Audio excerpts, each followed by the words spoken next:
قالوا بلى قد جاءنا نذير فكذبنا وقلنا ما نزل الله من شيء إن أنتم إلا في ضلال كبير. وقالوا لو كنا نسمع أو نأكل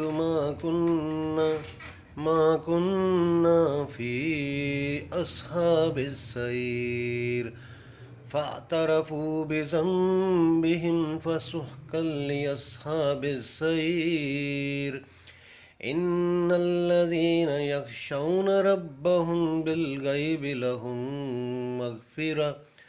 لهم مغفرة وأجر كبير.